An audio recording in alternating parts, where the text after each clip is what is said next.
Christ and the Life of Purity by Saint Bridget. Saint Bridget of Sweden explains the importance of purity and humility, and that Christ is the foundation of the life of purity.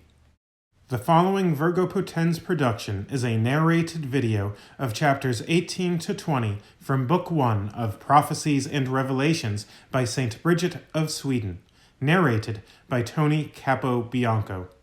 The text, Prophecies and Revelations by Saint Bridget is in the public domain.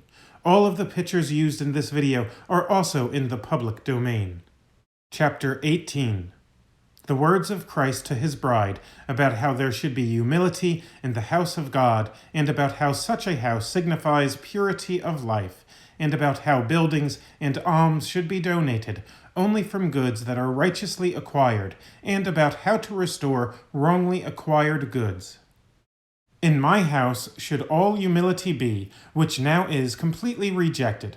There should be a strong wall between the men and the women, because even though I am able to defend everyone and hold them all without a wall, still, for the sake of precaution and because of the devil's cunning, I want that a wall should separate the two dwelling houses. It should be strong and not very high, but moderate. The windows should be very simple and clear, and the roof moderately high, so that nothing can be seen there that does not belong to humility. For those who now build houses for me are like master builders who, when the lord or master of the house enters into them, grab him by the hair and trample him under their feet. They raise the filth up high and trample the gold underfoot. This is what many do to me now. They build up the filth, that is, they build up perishable and worldly things to the sky, but the souls that are more precious than all gold, they could not care any less about. If I want to go into them through my preachers or through good thoughts, they grab me by the hair and trample me under their feet, that is, they insult me and consider my deeds and my words to be as despicable as filth. They consider themselves to be much wiser. But if they wanted to build up things for me and for my honor, they should first build up the souls to the kingdom of heaven. The one who wants to build my house should, with the utmost precision, take care about not letting a penny that has not been properly and justly acquired go to the building. There are indeed many who know full well that they have wrongly acquired goods, and yet are not sorry for it, nor have the will of making restitution or giving it back to the people they have cheated and plundered, although they could give it back and make restitution for the injustice if they wanted. But since they know and think to themselves that they cannot keep these things forever, they give a part of their wrongly acquired goods to the churches or monasteries, as if they wanted to appease me by their gift.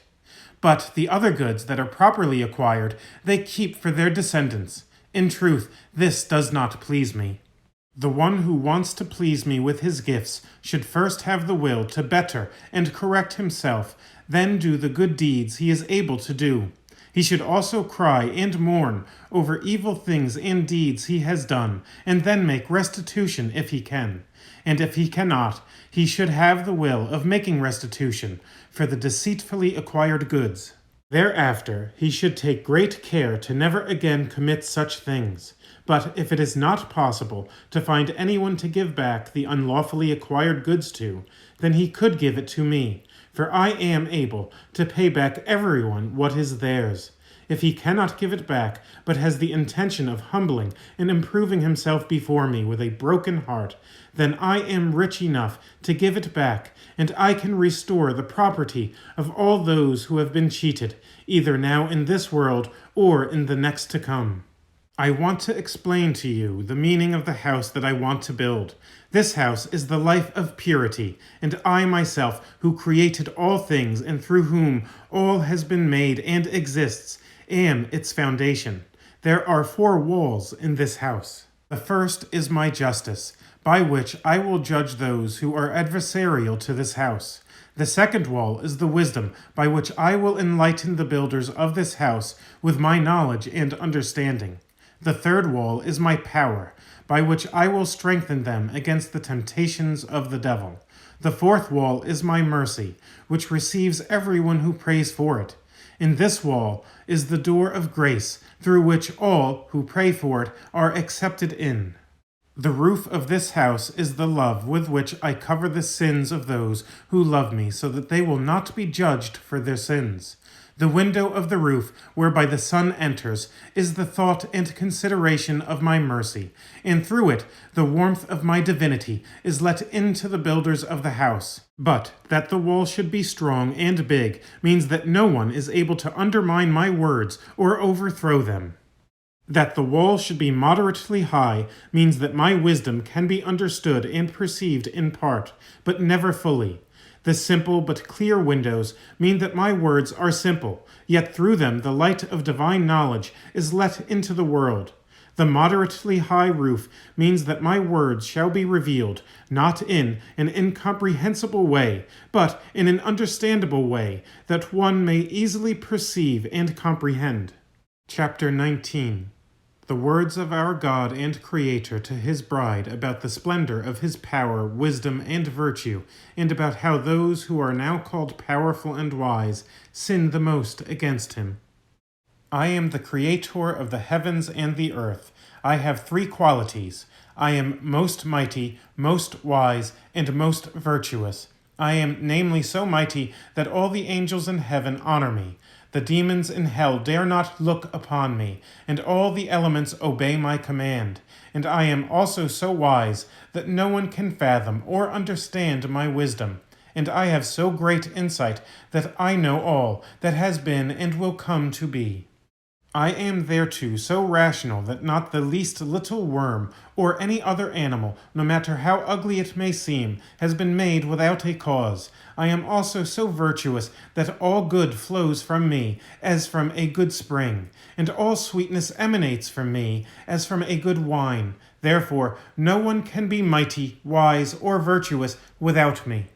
And therefore do the mighty men of the world sin against me very much, for I gave them strength and power, so they could honor and glorify me, but they awarded the honor to themselves, as if they had it from themselves. These miserable wretches do not realize their own powerlessness, for if I were to send them the least sickness, they would immediately wither away and everything would become worthless to them. How then could they be able to withstand my strength and power, or the eternal torments?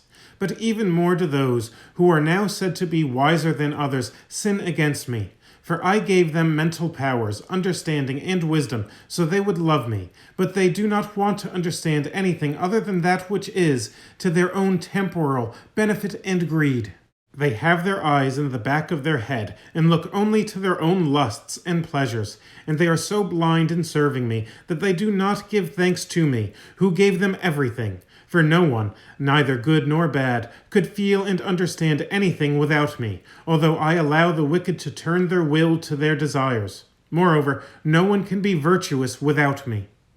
Therefore, I could now use the words of the proverb that everyone commonly cites.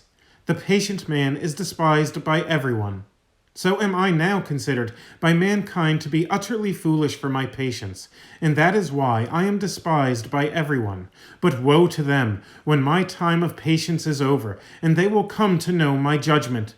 They will then be like mud before me that falls down to the deepest depths and does not stop until it comes down to the lowest part of hell.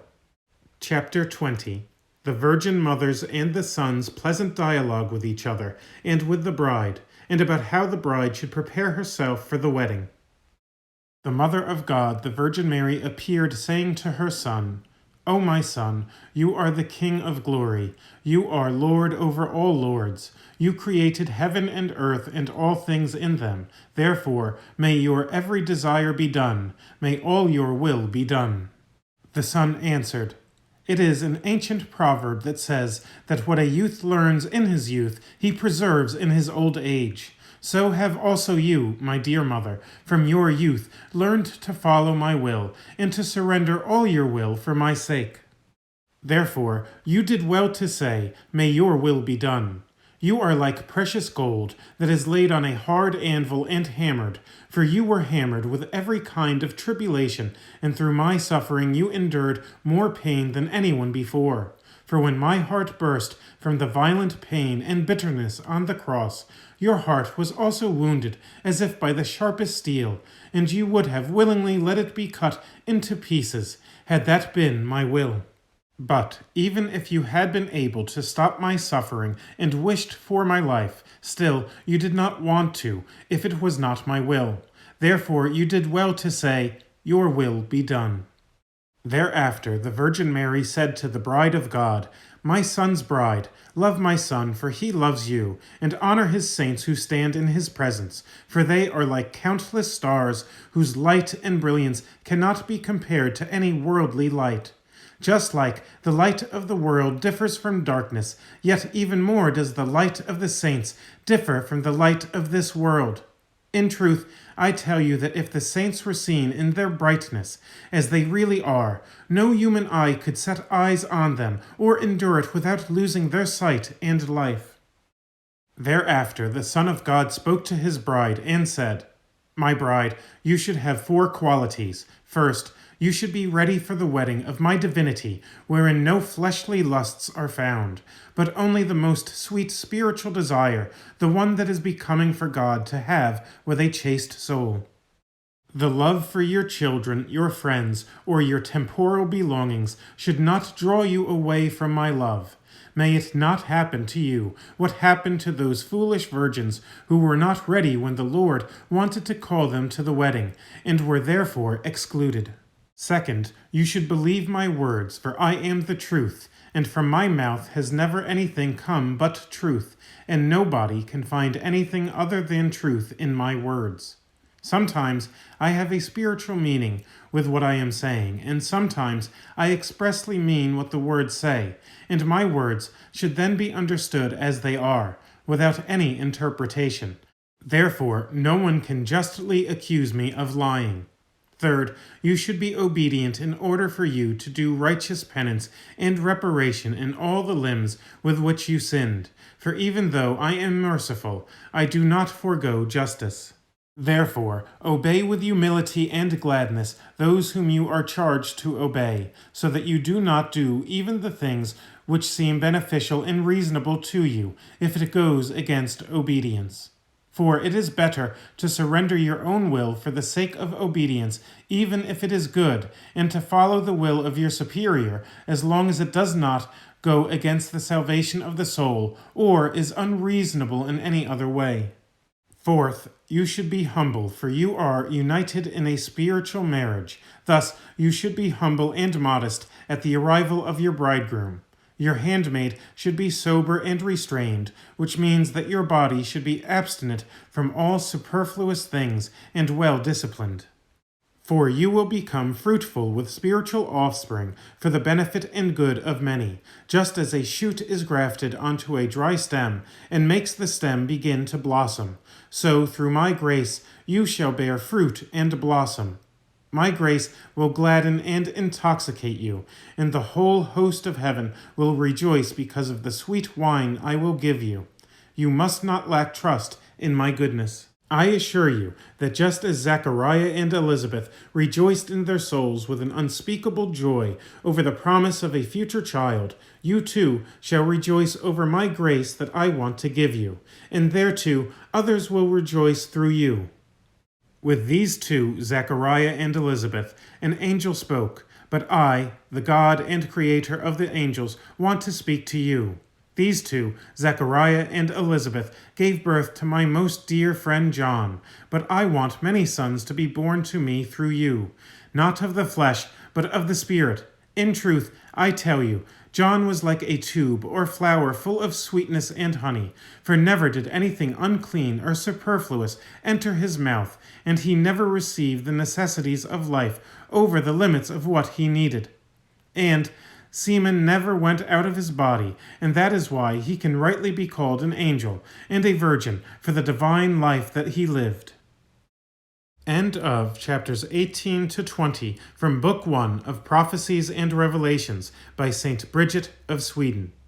Narrated by Tony Capobianco. Welcome to the Virgo Potens YouTube channel. If you enjoy this video, I invite you to visit the Virgo Potens website at virgopotens.org. Virgo Potens has articles, traditional Latin Mass resources, transcribed sermons, prayers in English and Latin, narrated videos of the Dolorous Passion of our Lord Jesus Christ by Blessed Anne Catherine Emmerich, and a spiritual warfare page. I offer the content on the website and YouTube channel for free, but this work is a full-time apostolate, and your support is needed. Please prayerfully consider supporting my work by praying for me, becoming a patron of Virgo Potens on Patreon, and or by purchasing one of my ebooks. If you'd prefer to give me a one-time contribution, I suggest that you do so by buying one of my ebooks. Links to my ebooks, as well as to Patreon, can be found at virgopotens.org. May the Virgin Most Powerful guide and protect you.